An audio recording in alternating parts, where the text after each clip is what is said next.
Well, thank you for that introduction, I think. Not. What is it, 20 to 5 on a Friday? So it's either a very good time to speak or a very bad time to speak, But it's certainly not a middle-of-the-road time to speak. Now, I'm very impressed by those presentations and what is going on.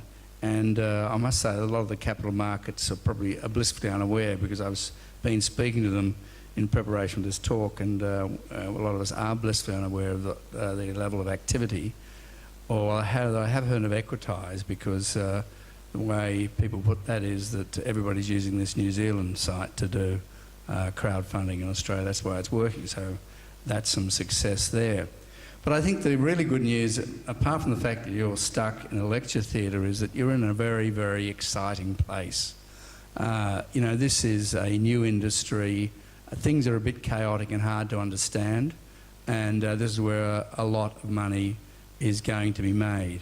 In 1983, there was a thing called the SB report produced, and that was about funding technology in Australia and trying to improve it. And as a result of that 83 report, there was an 86 MIC Act, and that Act allowed 100% deduction to investors in so-called MICs, managed investment companies, that qualified.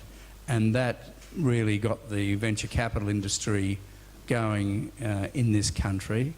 And it's still not what it should be, but I think last year there was about 224 million actually invested by venture capitals, and there's 27 active managers who are members of AVCAL, Australian Venture Capital and Private Equity Association Limited, as it is now. They've got about 2.3 billion under management.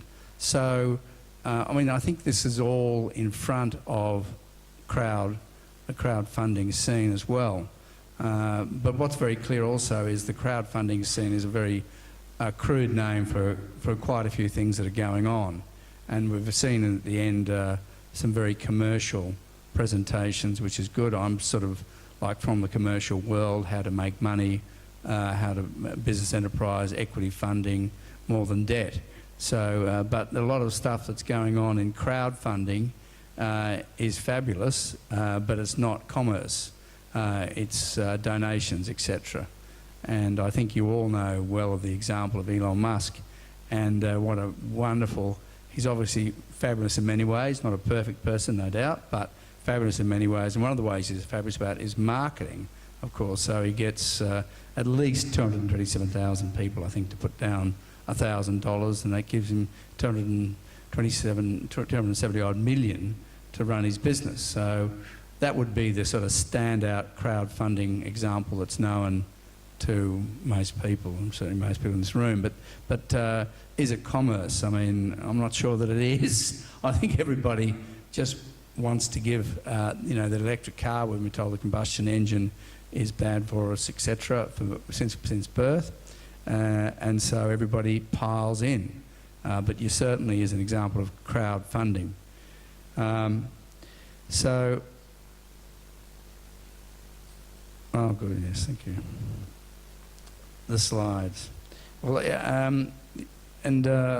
think I said, well, there's a big opportunity to make money here. It's an early market itself, and we've seen a few enterprises there just then that are obviously going to do very well.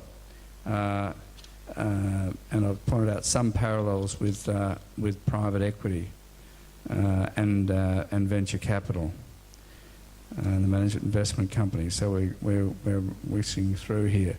Maybe I'll turn to some of these slides. Well, this really refers a little bit to how you define crowdfunding, and the bit I'm really interested in is equity. You know, the comments that you get from, say, the standard capital markets, and this is a part of the capital markets and a part of improving the capital markets. With crowdfunding, there's nobody saying the product is good, and it is a valid sort of thing. If you have this traditional capital markets, at least you've got somebody. They may be a pretty slippery somebody with a wonderful name. They may be getting, having to pay fines of $8 billion or something, but somebody has been through the investment very carefully, and that's less obvious with crowdfunding. And obviously there will be losses. Money will be lost. But the other thing that's interesting is the whole social aspect of the crowdfunding, and it's almost a way of going back to the cooperatives. Cooperatives have been decimated, some would say, by the capital markets, turned into very commercial entities, and now you get crowdfunding coming along, and it's got a non-commercial element to it. The other interesting thing is that you get some capital raising opportunities taken away, which are very important, and it can happen by stealth as well. For example, the serviceability of loan requirements, that everybody thought that's wonderful. We're not going to let the banks lend money if it's not serviceable. So if you want to get a loan to start a business, you've got to show them your group certificate so that you can service the loan. So try starting a new business into that sort of an environment with a loan from a bank. So that's all been stopped. So crowdfunding could help to get that back, as it were. Is there anything more I want to say about that? No. Yeah, I'm basically an equity crowdfunding type interested person. These numbers, look, whether or not they're exactly correct is not the point. The point is that, you wouldn't get better growth than that. By my rough calculations, 130% compounded annual growth. So that's pretty good. And of course you can see that lending is up there as a major item, but equity funding is there as well. So again, for a good market, this is not a sleepy market. It might be a sleepy time of day, not as bad as 3 p.m. That's my worst time of day, but I come alive again at this time. So it's big. Whatever the correct number is, 34 billion is pretty big, and anything around there. This is, again, it speaks of opportunity, because dear old Oceania down there, now some of you guys are going to say that isn't the right number, and maybe you're right, but it goes to show what the additional opportunity might be. I notice Asia's got 200% growth, and we've got tiny growth according to those numbers, and also we're a tiny number. So big opportunity for future growth, but it's certainly happening around the world. And thank God for the commercial people that are driving it forward, and the people in this room, because the efficiency of the capital markets, as we know, is all about wealth and job creation. Keep going. This is also quite interesting, I think, talking about Kickstart in the United States, etc. And 31 million has come from Australia, so that's quite interesting. It doesn't surprise me at all. And as you guys all know, the famous example of the beehive from Byron Bay, where they raised $15 million very quickly. And maybe that illustrates a few very important points. If you've got a product that people understand, then you're in a good spot for crowdfunding. It's difficult to explain and understand products that are going to have more trouble. And again, probably the social aspect of this thing, it's kinder to the bees. And some might say also the freaky aspect of this thing, because I don't know how many beekeepers there are here, but in my experience, they're all sort of quite a certain type of person. They're hard to reach, but not with the dear old internet. We're out there, they're all buying their beehives all around the world before we know it. So this is an opportunity for a lot of diversity, both in investors and the types of businesses that get up. And that was done through the other major crowdfunder, not Kickstarter, as I believe. But still a wonderful example of what can happen. Very exciting. And this is some numbers on the since inception. I mean, it's big money, isn't it?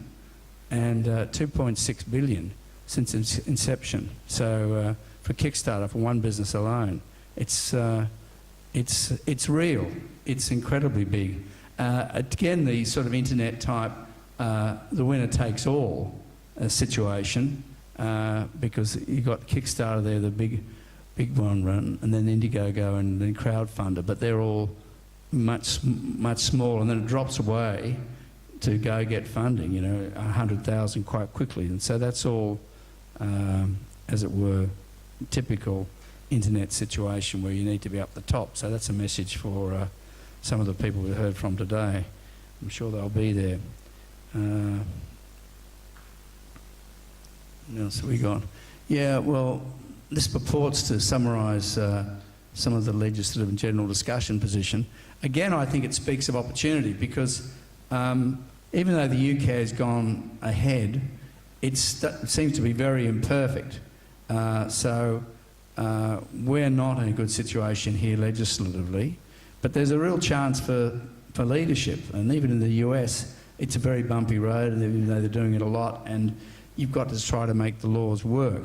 It's an area where I think there's an opportunity to drive ahead if we can get the legislators on side and move them. With going back to the ESPY report, you had a very distinguished individual driving that. And Tony, I hope I'm not boring you to death. He's leaving.